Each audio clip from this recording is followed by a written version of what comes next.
All right, let's bring in Hande Taner, who is the head of the campaigns at the Forum of European Muslim Youth and Student Organizations. She joins us live now from Rotterdam.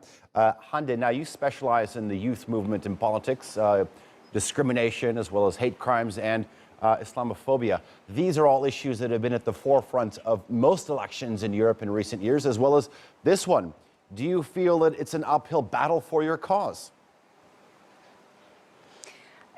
What we are seeing in these European elections is that they're taking place at a critical turning point in which there are various multiple deep crises affecting both the European Union and national governments. And it's also providing a massive opportunity for youth to show that they care, because we as youth in Europe, we are caring more of our societies and we are acting more to protect our democracies and to build for more cohesive societies. So yes, we do have major challenges posed by anti-European movements, political parties, but this is also a great opportunity for us youth to show that we care about Europe and that we have the capacity, that we have the skills to bring out our voice and to have an active influence and role in shaping Europe's political direction.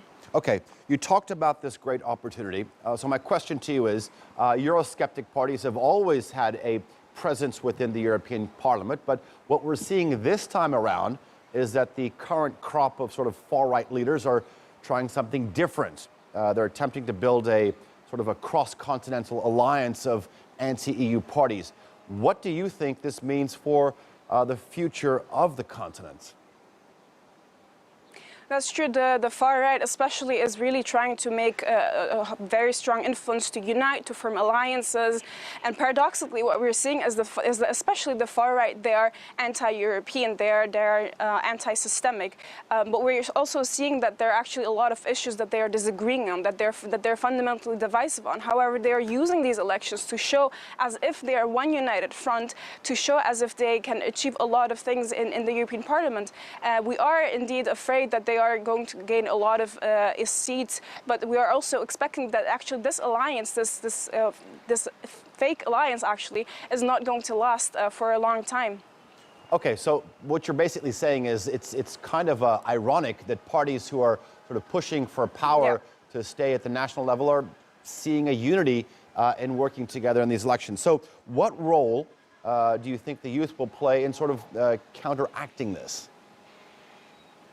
Youth has been playing a massive role, especially in the past few years, in becoming more active at European level in their own countries, to get people both more educated about the European Union, about European politics, but also to have their own voice out. I personally have been working with my team in Europe with FEMYSO, Forum of European Muslim Youth and Student Organizations, to get youth active, especially youth of marginalized background, to get their voice out and have an active role in the public debates that are taking place, because many of the issues that not only the far right but also the far left and also mainstream political parties are using is actually Muslims and migrants and also the whole European idea that we care for. They're using these in their political agendas to gain more votes. So it is of utmost crucial. It's very important that we as youth, as marginalized Muslim youth, we get our voice out, and that's what we've been trying to work for. I've been traveling all over Europe, from different countries, from Finland to Budapest, to talk with the European youth and to educate them both about the European Union and to hear about what they want to talk about. But we can do this not only by empowering ourselves, by getting ourselves more new skills and educating ourselves, but also directly holding our democratic representatives accountable, because this is something that we have been lacking behind, not only as youth but also as EU citizens, that we don't directly speak to our members of the European Parliament, that we don't hold them accountable. Because one thing is that the European Parliament indeed has been seeing a very low voter turnout, especially of the youth. Overall, in 2014, youth voter turnout was 28%.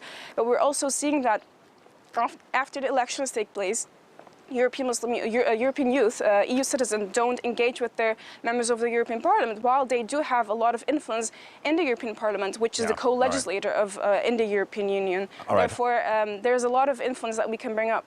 Okay, I appreciate it. Hande Taner, thank you for your analysis. I appreciate it. Thank you.